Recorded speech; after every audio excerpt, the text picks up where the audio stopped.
আসসালামু আলাইকুম রহমতুল্লাহ। হজের চতুর্থ দিন অর্থাৎ আইয়ামে তাশরিকের প্রথম দিন 11 তারিখ জিলহজ মাসের 11 তারিখ আমাদের কাজ হলো যে পাথর নিক্ষেপ করা। আমরা 10 তারিখে জামারাতুল আকাবাতে পাথর নিক্ষেপ করছি, 11 তারিখে আমরা 3টা জামারে পাথর নিক্ষেপ করব। সুতরাং যে তাঁবুতে আছেন সেই তাঁবু থেকে আপনারা সূর্য ডলে যাওয়ার পরে পাথর নিক্ষেপ করতে হবে। সেই জন্য যদি কারো কাছে ট্রেনের এখানে মিনা মুজদেলিফা আরাফাতে যেহেতু ট্রেন সার্ভিস আছে, যদি কারো কাছে ট্রেনের টিকিট থাকে তাহলে আপনারা ট্রেনে যেতে পারেন। ট্রেনে পাথর নিক্ষেপ করলে 4 তলাতে মারতে হয়, তবে এখানেও হাঁটতে হয়। যেভাবে মারেন আপনি অনেক হাঁটতে হবে আপনাকে। তো 10 তারিখে একটু ট্রেনে যাওয়ার সমস্যা হয় যায়, কিন্তু 11, 12 তারিখ, 13 তারিখ সবার জন্য উন্মুক্ত থাকে মোটামুটি।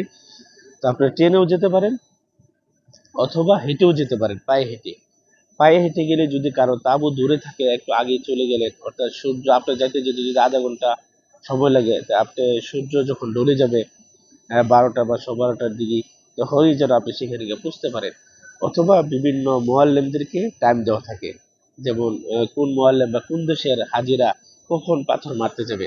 যখনই আপনারা যান, তো নিয়ম হলো সূর্য ডলে যাওয়ার আগে যেন আমাদের পাথর নিক্ষেপ আমরা না মারি। পাথর নিক্ষেপ করতে হবে সূর্য ডলে যাওয়ার পর থেকে।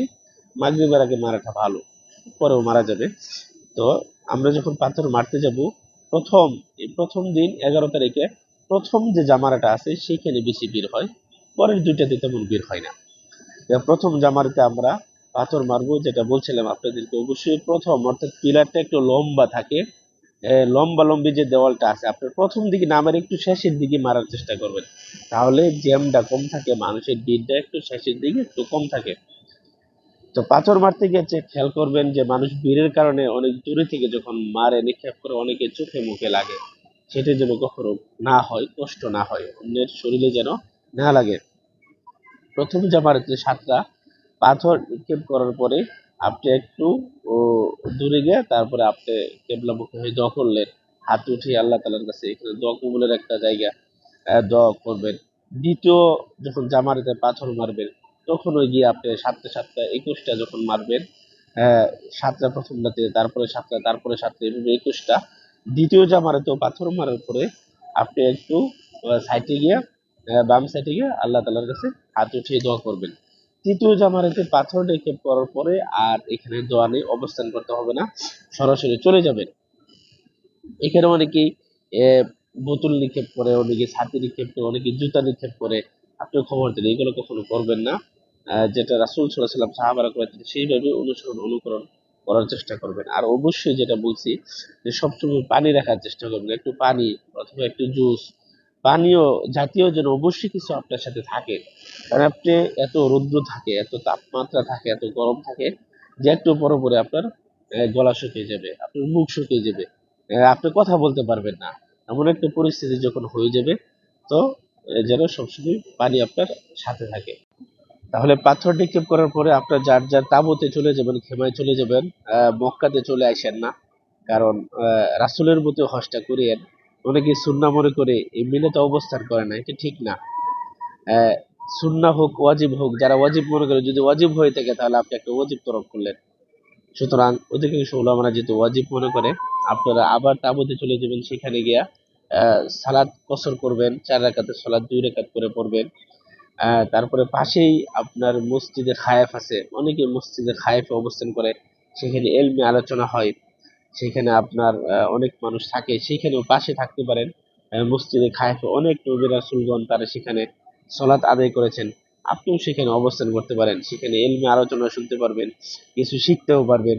অথবা তাঁবুতে গেলেন, তাঁবুতেও যেন ইসলামিক বই পড়া হয়, যেন কোরআন তেলাওয়াত করা হয়, যেন জিকির আজগার করা হয়, অর্থাৎ যেন আপনার সময়টা যেন আল্লাহ তাআলার জন্যই কাটে, যেন এবাদতে কাটে। যেন তসবিহ পড়লেন, জিকির পড়লেন, কোরআন তেলাওয়াত করলেন, আপনি মোবাইলে কোরআন অ্যাপসটা ডাউনলোড করে নিলেন।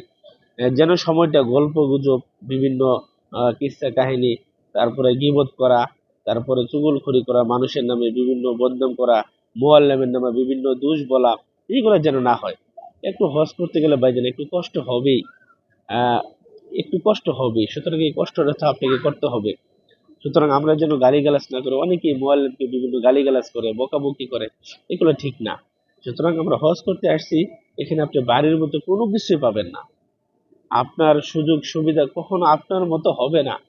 সুতরাং যেভাবে আপনি পারেন চেষ্টা করবেন যেন ধৈর্যের সাথে সবকিছু আপনার মোকাবেলা করার জন্য। আল্লাহ তাআলা সকলকেই ধৈর্য সহকারে হজ আদায় করার তৌফিক দান করুক। তাবুতে থেকে বেশি বেশি আল্লাহ তাআলার কাছে দোয়া করবেন। আল্লাহ তাআলার কাছে অবশ্যই বেশি বেশি দোয়া করবেন নিজের গুনাহের জন্য, নিজের মাফের জন্য, রিজিকের জন্য, দুনিয়া পরকালে যেন আল্লাহ তাআলা কল্যাণ দান করে। বেশি বেশি দোয়া করবেন। আর প্রয়োজনীয় জিনিস অবশ্যই সাথে নিয়ে যাবেন, যেমন মোবাইল তো সকলেই ব্যবহার করি আমরা। মোবাইলের চার্জার নিয়ে যাবেন, যদি সম্ভব হয় পাওয়ার ব্যাংক যদি কারো থাকে পাওয়ার ব্যাংক নিয়ে যাবেন।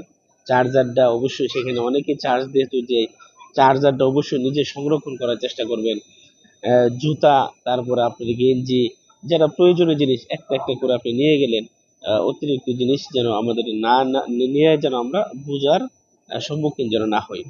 তো এই জিনিসগুলো আপনারা নিয়ে যাবেন। তারপরে তাবুতে অবশ্যই সেখানে ঘুমাইবেন। ঘুমাইতে গেলেও আপনি খেয়াল করবেন সেখানে আপনার প্রস্রাব পায়খানার অনেক সিরিয়াল থাকে। তো সেই জন্য খেয়াল করবেন যেন যে সময়টাতে ভিড় না থাকে সেই সময়টাতে যেন আমি আমার প্রয়োজনীয় কাজ সারতে পারি। তারপরে যেন কোনো কিছু অপচয় না হয়।